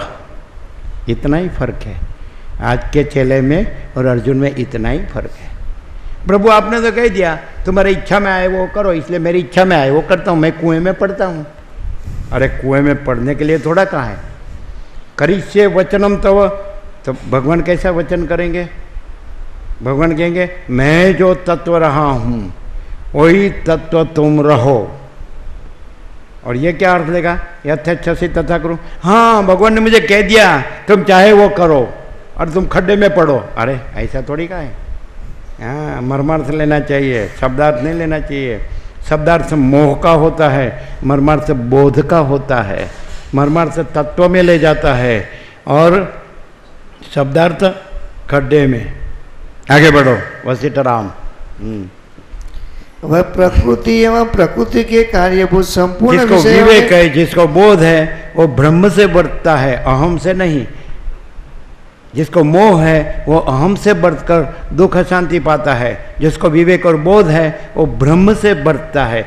करिष्ये वचनम तव, तुम्हारे वचन के अनुसार करूंगा। राम भी वशिष्ठ को कहा करिष्ये वचनम तव, तुम कहोगे वैसे करूंगा। ये देखने की बात है कि तत्व में दूसरा कुछ नहीं है, दूसरा कुछ होता नहीं है। फिर भी भास सापेक्ष जब तत्वबोध होता है तो जो भास तत्व रूप, जहाँ भास नहीं रहता और तत्व प्रकाशता है तो भी वो भास ऐसा कहता है कि तत्व जैसा इस भास को रखेगा वैसे ये भास रहेगा।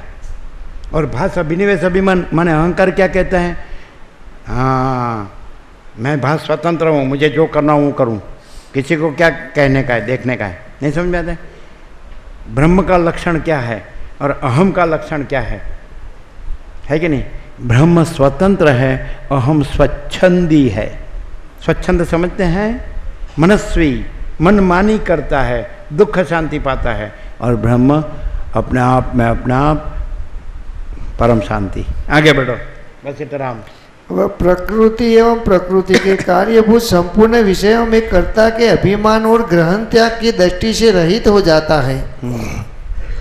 फिर तो कुछ रहता नहीं, देह नहीं है, देहाध्यास नहीं है, कर्तापना नहीं है, भोक्तापना नहीं है, कर्म नहीं है, फल नहीं है, कुछ होता ही नहीं, कुछ है ही नहीं, आना जाना नहीं है।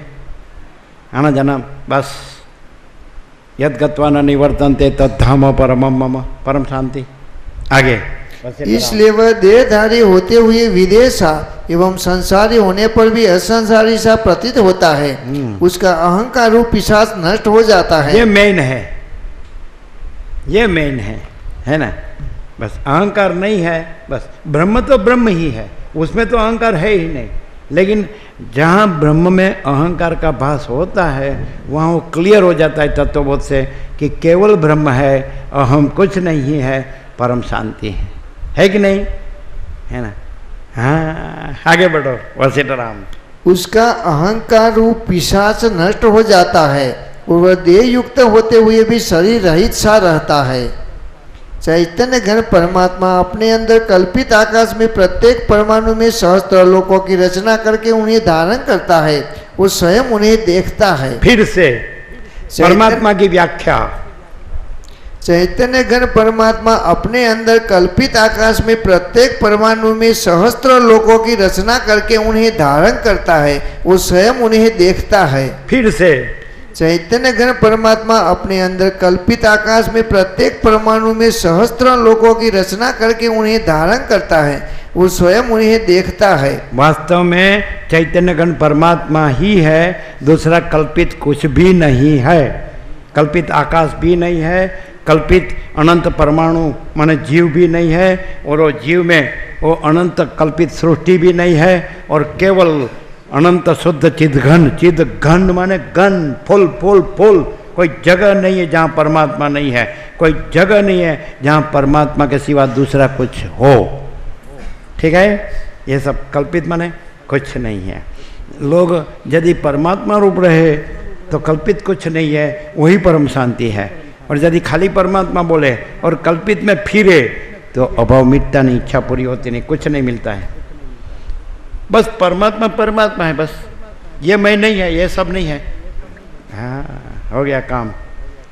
परमात्मा बोले और ये मैं और ये सब है ऐसा रखे, ये दिखता है, होता है, चाहिए चाहिए, तो फिरता ही रहेगा, फिरता ही रहेगा, फिरता ही रहेगा, है ना। और बस चिदघन परमात्मा है बस, और क्या। जगह ही नहीं, विकल्प के लिए जगह ही नहीं, मैं के लिए जगह ही नहीं, जगत के लिए जगह ही नहीं, कल्पना के लिए जगह ही नहीं, भ्रम के लिए जगह ही नहीं, मोह के लिए जगह ही नहीं, विकल्प के लिए जगह ही नहीं। परमात्मा ही परमात्मा। मैं कैवल्य अखंड ज्योति स्वरूप परमात्मा हूँ।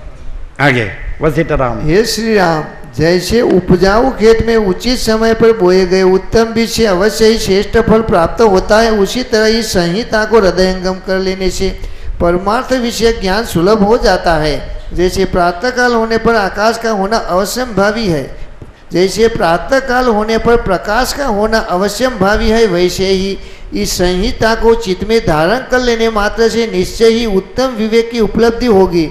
विद्वानों के मुख से इसका श्रवण करके अथवा स्वयं ही इसे समझकर धीरे धीरे विचार करने से जब बुद्धि सुदृढ़ रूप से संस्कृत हो जाती है। दूसरा, बहुत पढ़ने से द्वैत अहम व्यक्तिपना नहीं जाता है, और इसको सुनने से द्वैत अहम व्यक्तिपना रखना हो तो भी नहीं रहता है, क्योंकि वास्तव में हुआ नहीं है नहीं।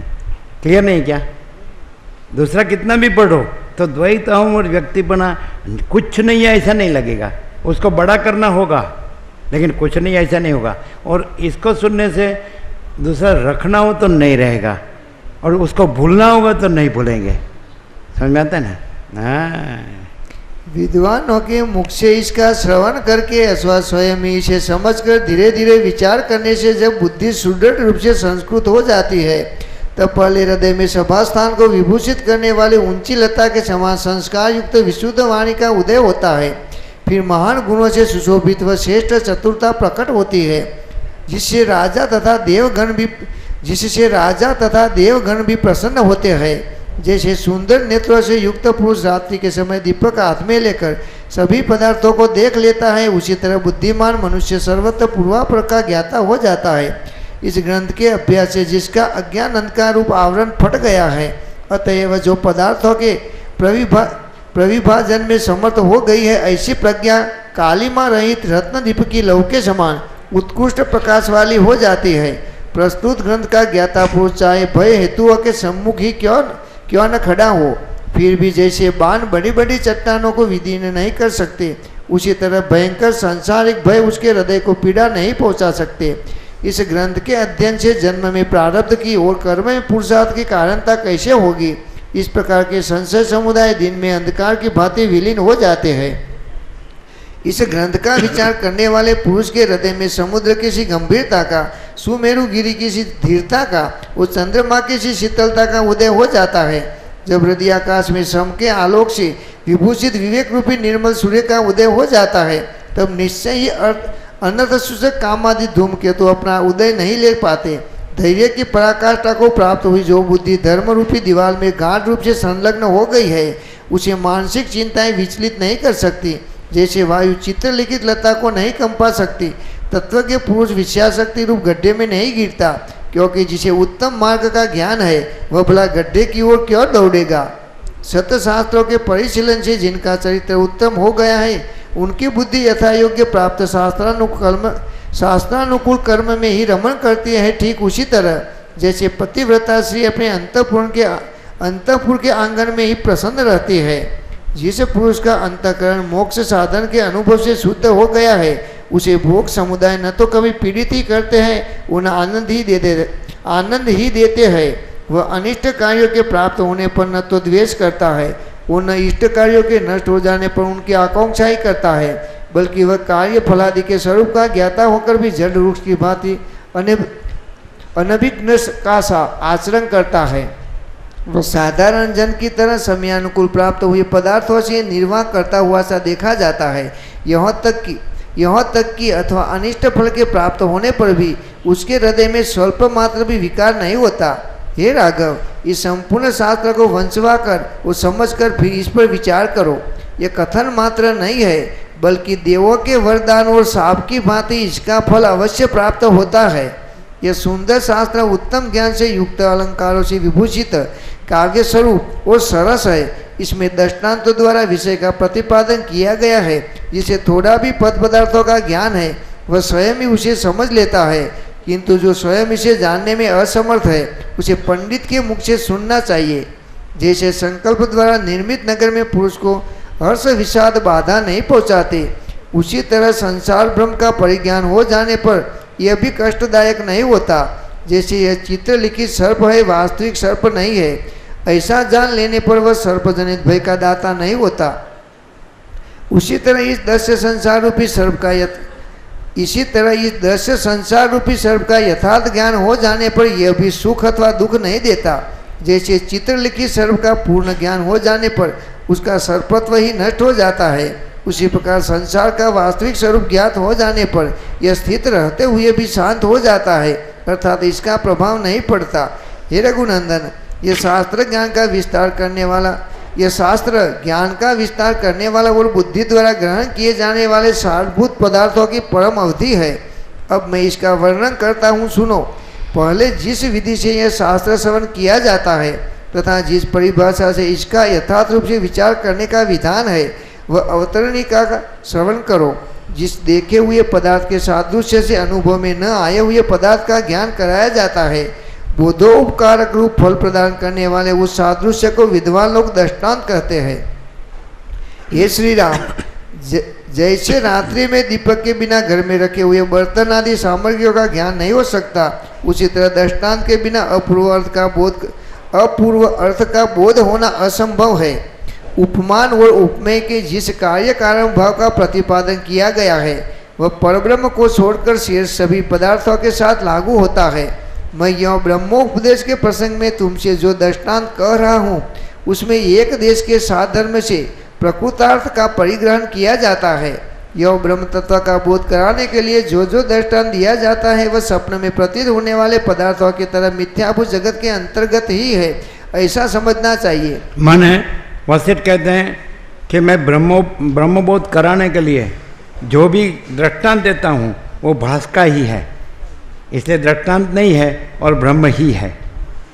भास जिसको दिख रहा है इसलिए उसको भास से समझाना पड़ता है। इसलिए आगे राम को कहा है, राम ने पूछा निर्वाण में आगे सिद्धांत में कि पहले आप कहते थे कि ये सब है जीव जगत, अभी कहते ये कुछ नहीं है, ब्रह्म ही है, ऐसा क्यों? तो बोलते हैं अज्ञानी को युक्ति से मैं समझाता हूँ और ज्ञानी को तत्व से। ज्ञानी होगा तो डायरेक्ट तत्व बता देंगे, अज्ञानी होगा तो उसको भास दिखता है तो वहाँ से कहना पड़ेगा ये कैसे नहीं है और ब्रह्म कैसे है। समझ में आता है कि नहीं? हाँ, जो जहाँ है वहाँ से वशिष्ठ उसको सम्यक प्रबुद्ध कर देते हैं। यह है ना? आगे बढ़ो। उत्पत्ति के पूर्व और विनाश के उत्तर काल में जैसे यह जगत अभाव, लेकिन कभी वशिष्ठ ऐसा नहीं कहेंगे कि भास सच्चा है या तुम भास में कुछ भी करो तो चलेगा, ऐसा नहीं कहेगा। भास नहीं ही है और ब्रह्म ही है, ऐसा ही कहेंगे। समझ में आता कि नहीं? No compromise, 0-0। आगे बढ़ो। उत्पत्ति के पूर्व और विनाश के उत्तर काल में जैसे यह जगत अभावग्रस्त था, उसी तरह वर्तमान काल में भी विचार करने पर अवस्तुभूत ही है। देखो आ गया ना, अवस्तुभूत। आगे बढ़ो। अतः मिथ्यात्व के कारण जागृत और स्वप्न इन दोनों की समानता है। यह प्रसिद्ध बात जागृत भी मिथ्या है और स्वप्न भी मिथ्या है, इसलिए मैं जागृत मिथ्या है वो बताने के लिए हमेशा स्वप्न का दृष्टांत देता हूँ। ऐसा वशिष्ठ राम को कहते हैं, मैं स्वप्न का दृष्टांत देता हूँ तो ऐसा नहीं कि एक जागृत अलग है स्वप्न अलग है, दोनों मिथ्या होने से दोनों समान है और ब्रह्म सत्य होने से और साक्षी होने से एक ही है। साक्षी ही स्वप्न का प्रक्षेप करता है, साक्षी ही जागृत का प्रक्षेप करता है। तो स्वप्न नहीं है साक्षी में जैसे, वैसे जागृत भी नहीं है। इसलिए मैं जागृत को स्वप्न का दृष्टांत देके कि यह स्वप्नवत है, ये कुछ नहीं है, क्योंकि ये साक्षी में कुछ नहीं है और साक्षी परमात्मा है। क्लियर? कुटस्थ, निर्विकार, अनादि अनंत, एक ही अद्वितीय, आगे बढ़ो। ये प्रसिद्ध बात बालकों तक की समझ में आ सकती है। जो स्वप्नों को नहीं गिनता है और जागृत को गिनता है ना, तो समझ लेना वो सम्यक प्रबुद्ध नहीं है। जो स्वप्न को जैसे नहीं गिनता है तो वैसे जागृत को कुछ गिनता है, तो समझ लेना वो सम्यक प्रबुद्ध नहीं है। और जैसे स्वप्न कुछ नहीं है, वैसे जिसको जागृत कुछ नहीं है, तो स्वयं कैवल्य परब्रह्म है। क्लियर? क्योंकि साक्षी में जैसे स्वप्न नहीं है, वैसे जागृत भी नहीं है।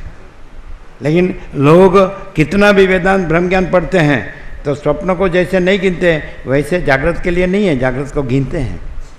जागृत में ये मैं हूँ, ये सब है, और ये मेरी पोजीशन है, अभी क्या करूँ क्या ना करूँ, गड़मथल, खटपट, गड़भांग, कड़ाकूट, कुछ ना कुछ रहते हैं ना, गड़बड़ रहते हैं। वो कुछ नहीं रहनी चाहिए। केवल परम शांति के सिवा दूसरा कुछ भी नहीं है। पर ब्रह्म, परम शांति, स्वानुभूति, तत्वसार। क्यों स्वप्न में क्यों कुछ मैं हूँ, सब है, मैं कुछ करूँ, ऐसा क्यों नहीं होता है? और जागृत में क्यों होता है कि ये मैं हूँ, ये सब है, दिख रहा है, हो रहा है, तो मैं कुछ करूँ, ऐसा क्यों हो रहा है? वो कुछ नहीं है। हो सकता है कि जागृत अभिनिवेश अभिमानी इसको कुछ पागल समझे, हो सकता है, लेकिन उसको मालूम नहीं है ये पागल ब्रह्म है और तुम पागल जो कुछ नहीं है उसमें है कि नहीं? यदि कोई जागृत को बिल्कुल नहीं गिनता है, उसमें जागृत कुछ नहीं है, तो साक्षात ब्रह्म है। लेकिन वो बोलेगा, लोग ऐसे बोले, क्योंकि लोग तो मेजोरिटी तो लोगों की है, वो तो करोड़ों में एक ही है कि नहीं? इसलिए लोग कहेंगे ओ ये कुछ नहीं जानता है, ये कुछ नहीं करता है, इसको बस पागल है। लेकिन उसको मालूम नहीं कि वो जो सब कुछ है उसमें पागल है, और ये जो कुछ नहीं है उसमें पागल है कि नहीं? रामकृष्ण परमहंस बोलते थे, जब कलकत्ता शहर में भक्त ले जाते थे, है ना, सेवा के लिए, सत्संग के लिए, तो बाहर निकलते थे, लोग बोलते ये पागल परमहंस आया, ये पागल परमहंस आया। तो वो क्या बोलते थे मालूम है? ये लोग सत्य कहते हैं, ये लोग सत्य। सारा संसार एक पागल खाना है। कोई स्त्री के पीछे पागल, कोई धन के पीछे पागल, कोई मान अक्राम के पीछे पागल। मैं भी एक पागल हूँ, मैं केवल ईश्वर के पीछे पागल हूँ। सारा संसार एक पागल खाना है। क्लियर नहीं है? कोई स्त्री के पीछे पागल, कोई धन के पीछे पागल, कोई मान के पीछे पागल। मैं भी एक पागल हूँ, मैं केवल ईश्वर के पीछे पागल हूँ। पागल तो कहेंगे ही जरूर, पागल है क्यों नहीं कहेंगे, लेकिन उसको मालूम नहीं कि मैं किस में पागल हूँ। 0 नो कॉम्प्रोमाइज। आगे बढ़ो। वजिट राम। मोक्ष साधनों के निर्माता ग्रंथकर्ता महर्षि वाल्मीकि ने दूसरे भी जिन ग्रंथों की रचना की है, उनमें भी ज्ञातव्य वस्तु का ज्ञान कराने के लिए केवल यही व्यवस्था रखी है कि दृष्टांतों के जिस अंश में समता संभव हो, उसी अंश के साथ समता रखी जाए, क्योंकि यह जगत स्वप्न, संकल्प और ध्यान से कल्पित नगर के समान मिथ्या है। इसी कारण यह वे ही दृष्टांत दिए गए हैं, दूसरे नहीं। ज्ञान प्राप्ति के लिए कारण रहित ब्रह्म में जो कारणता की उपमा दी जाती है, वह जिसको जागृत कुछ नहीं लगता है उसको ये योग वासिष्ठ अपना परम अमृत लगता है। जिसको जागृत कुछ लगता है वो इस योग वासिष्ठ को साइड में करके दूसरा द्वैत हम व्यक्तिपना अपना पोसा जाए वैसा चलाएगा। समझ में आता है? जिसमें जागृत कुछ नहीं है उसको ये अपना कैवल्य परब्रह्म प्रकाशता है ऐसा लगेगा, अमृत, परम अमृत लगेगा। और जिसको जागृत कुछ है उसको साइड में करके अपना द्वैत अहम वासना, द्वैत अहम व्यक्तिपना पोसा जाए वैसा चलाएगा। नहीं समझ में आता है? डबल रोल, बोलना कुछ और करना कुछ, इसमें डबल रोल नहीं चलेगा। जो है सो है। मैं कैवल्य परब्रह्म अखंड सच्चिदानंद हूँ। अनंत कोटि ब्रह्मांडों त्रसरेणु जैसा भास है। भास हुआ नहीं, है नहीं, होगा नहीं, होता नहीं। क्लियर? No compromise. 0 भास को अंदर से गिनता है, ऊपर से ब्रह्म बोलता है, उसको अंदर की सच्ची शांति कभी नहीं होती है। और जिसमें भास कुछ नहीं है और केवल ब्रह्म प्रकाश रहा है, उसकी परम शांति को कोई माप नहीं सकता। क्लियर है? मैं स्वयं कैवल्य अनंत पूर्ण परम शांति हूँ। उसको कभी भी बुलाओ, तो उसमें से परम शांति के सिवा दूसरा कुछ नहीं आएगा। भले वो ब्रह्म न बोले तो भी, और कितना भी ब्रह्म बोले, लेकिन अंदर सच्ची शांति नहीं होगी तो दूसरा ही आएगा। आएगा कि नहीं? परम शांति में दूसरा संभव ही नहीं। मैं ही संभव नहीं है, जगत ही संभव नहीं है, ब्रह्म कहना भी संभव नहीं है। अखंड ब्रह्म में अखंड ब्रह्माकार वृत्ति भी संभव नहीं है। ऐसा महादेव वशिष्ठ मुनि को कैलाश में कहते हैं, वो निर्वाण में आएगा। अखंड ब्रह्म में भगवान शंकर कहते हैं वशिष्ठ मुनि को, अखंड ब्रह्म में अखंड ब्रह्माकार वृत्ति भी नहीं है, अहम ब्रह्मास्मि ये भी नहीं है। ये तो आप जागृत में बोलते हैं। सहज निर्विकल्प में कुछ नहीं है। महाचिदाकाश स्वसंवेद्य सहज निर्विकल्प, उसमें कोई वृत्ति ही नहीं है। इसीलिए ज्ञानदेव निवृत्तिनाथ नहीं कहते थे, निरवृत्तिनाथ। निवृत्ति, मेरे गुरु निवृत्ति नहीं, निरवृत्ति, वृत्ति रहित ब्रह्म। समझ? यदि वृत्ति चलती है तो ब्रह्म रूप नहीं रहे हैं, यदि ब्रह्म रूप रहे हैं तो निरवृत्ति ही है। निरवृत्ति समझते हैं? वृत्ति रहित। नहीं समझ में आते? क्लियर? आगे बढ़ो, एकदम लो फटाफट। ज्ञान प्राप्ति के लिए कारण रहित ब्रह्म में जो कारणता की उपमा दी जाती है, वह उपमा प्रयुक्त पदार्थों के साथ टाटी उगड़ा ज्ञानेश्वरा, पहले अपने को तारो, बाद में विश्व को तारो। थोड़ा भिक्षा देने में कोई अवहेलना की तो क्या है उसमें, है कि नहीं? टाटी उगड़ा ज्ञानेश्वरा मालूम है मुक्ता भाई? आपको कोई मिला नहीं होगा टाटी उगड़ा ज्ञानेश्वरा, इसलिए चल रहा है। चलो आगे बढ़ो वशिष्ठ राम। वह उपमा प्रयुक्त पदार्थों के साथ सर्वांश में साधन में संभव नहीं हो सकता। अतः विवाद रहित बुद्धिमान पुरुष को ज्ञान प्राप्ति के लिए उपमान से उपमेय का एक अंश में ही साधन में स्वीकार करना चाहिए। पदार्थों के अवलोकन जैसे ब्रह्म को आकाश के दृष्टांत से समझाने में आए तो आकाश स्वच्छ अनंत है, स्वच्छ है ना, और भास शून्य है, नील रंग शून्य है, ऐसा करके फिर आकाश के दृष्टांत को छोड़ देना और ब्रह्म को उस लक्षणों से जानना कि ब्रह्म अनंत है, ब्रह्म स्वच्छ है, ब्रह्म भास रहित है, संसार रंग रहित है, ऐसा फिर दृष्टांत को छोड़ देने का, है ना। जो उसका एक जो साधर्म्य होता है जिस लक्षण का, उस लक्षण से ब्रह्म को जान लेना और फिर दृष्टांत को छोड़ देना। कैसे बोध कैसे लेने का वो वशिष्ठ राम को बताते हैं। तो कोई ऐसा यहाँ से सुन के जाएगा, फिर बोला क्या था? अरे बहुत अच्छा था। अरे क्या सुना? अरे बहुत वशिष्ठ राम को बहुत अच्छा कहा। अच्छा, अरे कैसा था? ओ है ना कि वशिष्ठ राम को कुछ कह रहे थे, अपने को कुछ नहीं कह रहे थे। ये ठग। हाँ, आगे बढ़ो वशिष्ठ राम। पदार्थों के अवलोकन में दीपक के प्रकाश मात्र के अतिरिक्त उसके पात्र, तेल और बत्ती आदि किसी का भी उपयोग नहीं होता। एकदम लो। केवल एक देश के सादृश्य से उपमान उपमेय का ज्ञान करा देता है। जैसे मणि दीप ही वही दृष्टांत में उपमान दीपक केवल प्रकाश से, उपमेय मणि का बोधक होता है। दृष्टांत के अंश मात्र से ज्ञेय तत्व का ज्ञान हो जाने पर तत्वमसि आदि महावाक्य के अर्थ का निश्चय उपादेय रूप से ग्रहण करना चाहिए। कुतार्किकता का आश्रय लेकर अनुभव विरुद्ध अपवित्र विकल्पों द्वारा प्रबुद्धता का नाश नहीं करना चाहिए। हे श्री राम, दृष्टांत के द्वारा अद्वितीय आत्मज्ञान स्वरूप शास्त्रार्थ के ज्ञान से महावाक्यार्थभूत ब्रह्म स्वरूप से सम्यक प्रकार से सिद्ध हुई शांति को ही निर्वाण कहा जाता है। शांति है ना। पूरा योगवासिष्ठ में चले जाओ तो पूरा योगवासिष्ठ आखिर में परम शांति में समाता जाता है। जैसे गंगा सागर में समाती है, वैसे ये ब्रह्म विद्या ब्रह्म सागर में समाती है। वहाँ उसकी परम शांति है कि नहीं? वहाँ वृत्ति नहीं है। आगे एकदम। इसलिए दृष्टांत और दार्ष्टान्त के विविध विकल्पों के पचड़े में कोई प्रयोजन नहीं है, किंतु जिस किसी भी युक्ति से महावाक्यार्थ का भलीभांति आश्रय लेना चाहिए। ये राघव, तुम शांति को ही परम श्रेय जानो, अतः उसकी प्राप्ति के लिए यत्नशील हो जाओ, क्योंकि शांति और शास्त्र ज्ञान से विभूषित विचार परायण पुरुष को दृष्टांत और शास्त्रोपदेश, सौजन्य, उत्तम बुद्धि और शास्त्रज्ञ पुरुषों के समागम द्वारा समागम द्वारा यत्न का आश्रय लेकर उत्तम परम पद को प्राप्त करना चाहिए। विद्वान पुरुष को तब तक विचार करते रहना चाहिए। जिसको शांति नहीं होगी वो शांति को शब्द कहेगा, लेकिन श्रुति कहती है ब्रह्म शांतम शिवम अद्वैतम सत्यम ज्ञानम अनंतम। मांडुक्य उपनिषद ओमकार की व्याख्या है। शांतम वो शब्द नहीं है, शांत ब्रह्म है। आगे बढ़ो। विद्वान पुरुष को तब तक विचार करते रहना चाहिए जब तक पुनः नष्ट न होने वाली तुरीय पद नामक शांतिमय आत्म विश्रांति प्राप्त न हो जाए।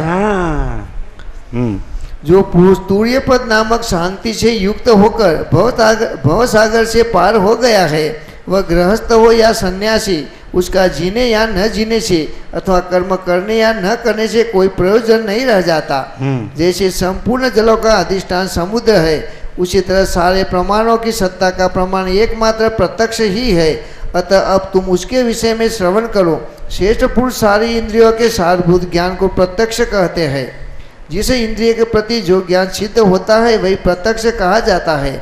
अनुभूति, वेदन और प्रतिपत्ति के नामानुसार इस शास्त्र में उसी का प्रत्यक्ष नाम रखा गया है। वही हम लोगों का जीव है, वही संविद है, वही अहंता की प्रतीति का विषयभूत साक्षी पुरुष है। वह जब संविद के संयोग से उदित होता है तब यहाँ जो सबके अंदर सबका अपना जो अनंत शुद्ध चैतन्य ज्योति स्वरूप परमात्मा है उसको प्रत्यक्ष कहा है ना। मैं स्वयं कैवल्य अनंत अखंड अभेद ही हूँ। मैं कैवल्य अखंड ज्योति स्वरूप परमात्मा हूँ, तो उसको प्रत्यक्ष कहा है। समझ में आते हैं ना, प्रत्यक्ष चैतन्य। आगे बढ़ो। जब वह संविद के संयोग से उदित होता है तब उसे पदार्थ कहा जाता है। जैसे जल तरंग आदि के रूप में दृष्टिगोचर होता है, उसी प्रकार वह परमात्मा संख्य विकल्प आदि नाना प्रकार के भ्रमों के कारण जगत रूप से प्रकाशित होता है। सृष्टि के पूर्व जो कारण रहित था, वही सृष्टि के आरंभ में सृष्टि लीलावश स्वयं ही अपने में स्फुरित होकर प्रत्यक्ष कारण हुआ। जीव का अज्ञान जनित कारण यद्यपि असत है, तथापि वह सत सा प्रतीत होता है। वही इस प्रकृति में जगत रूप से व्यक्त हुआ है। हम ही परमात्मा अनंत शुद्ध चिद्घन प्रत्यक्ष, ये सब जगत स्वप्न भास रहे हैं। हम परमात्मा, हम ही परमात्मा है, जगत स्वप्न नहीं है। हाँ, एकदम लो आगे। विचार तो स्वयं ही स्वकर्मानुसार प्राप्त हुई अपने शरीर का नाश करके शीघ्र ही महान परम पद को प्रकट कर देता है। विचारवान पुरुष जब परमात्मा को प्राप्त कर लेता है तब उसका विचार भी उसी में विलीन हो जाता है। उस समय वर्णनातीत केवल परमात्मा ही अवशिष्ट रह जाता है। इस प्रकार प्रपंच का अभाव हो जाने के कारण अपने बुद्धि, इंद्रिय और कर्मों द्वारा मन के इच्छा रहित अतएव शांत हो जाने पर उसका न तो कर्म करने से कोई प्रयोजन रहता है और न करने से ही। फिर तो जैसे संचालक के द्वारा बिना चलाया हुआ यंत्र काम नहीं देता, उसी तरह इच्छा रहित मन के शांत हो जाने पर कर्मेंद्रिय कर्म आदि में प्रवृत्ति ही नहीं होती। बाह्य इंद्रियों द्वारा विषय ग्रहण एवं मनन द्वारा विषयानुसंधान रूप पदार्थों से सवाकुल ये जगत विचार के अंतर्गत विद्यमान है। ठीक उसी तरह जैसे स्पंदन वायु के भीतर ही होता है। शुद्ध सर्वात्म विषयक विचार जिस प्रकार कर्मानुसार भोग के लिए प्रकट होता है, तदनुरूप ही वह दिशा, काल तथा बाह्य एवं आंतर पदार्थों के रूप में विस्तृत रूप से शोभित होता है।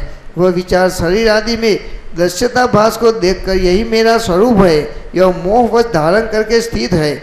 उसको अपना रूप जहाँ जैसे वो जिस प्रकार का प्रतीत होता है। हम ही परमात्मा पहले विचार रूप से भासते हैं और विचार रूप से विश्वाभास रूप से भासते हैं। विश्वाभास विचार में समाता है, विचार हम परमात्मा में समाता है। अनुलोम विलोम, ठीक है। और हम केवल परमात्मा है, विचारभास भी नहीं है और विश्वाभास भी नहीं है। परम पद पूर्ण विश्रांति ही है। एकदम लो आगे बढ़ो। उसको अपना रूप जहाँ जैसे वो जिस प्रकार का प्रतीत होता है वह वैसा ही हो जाता है। वह सर्वात्मा जहाँ जिस प्रकार आविर्भूत होता है वह वैसे ही तत्काल स्थिर हो जाता है। उसे अपना ही स्वरूप मानकर सुशोभित होता है। सर्वात्मकता के कारण दृष्टा में दस्यत्व का आरोप होता है। वह दस्यत्व दृष्टा की उपस्थिति में संभव है, अन्यथा दस्यता भी वास्तविक नहीं है। अतः प्रत्यक्ष ही कारण रहित अद्वितीय ब्रह्म रूप से सिद्ध हुआ स्थित है।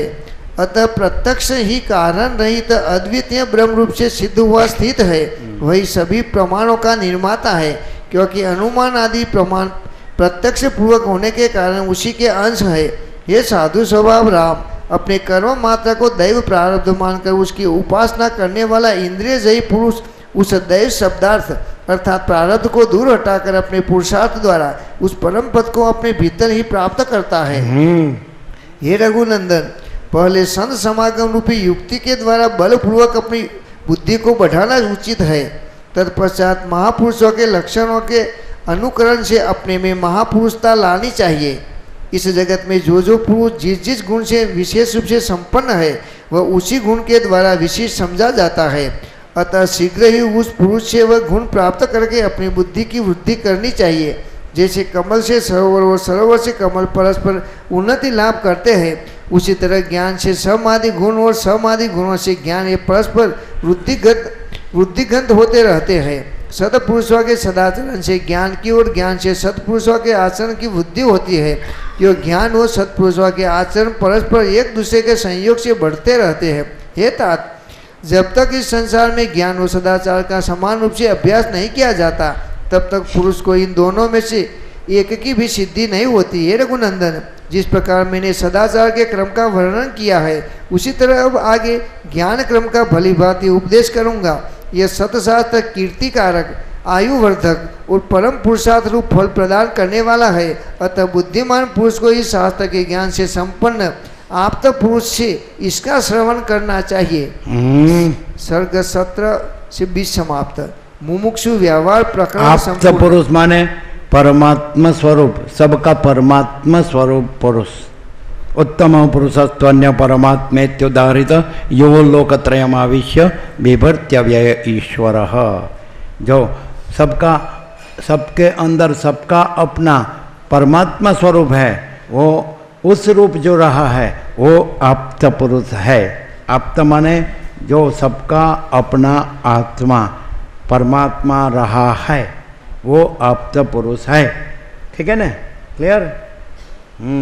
अनात्मा आप्त पुरुष नहीं कहा जाता, परमात्मा को आप्त पुरुष कहा है कि नहीं? सद्गुरु देव की जय।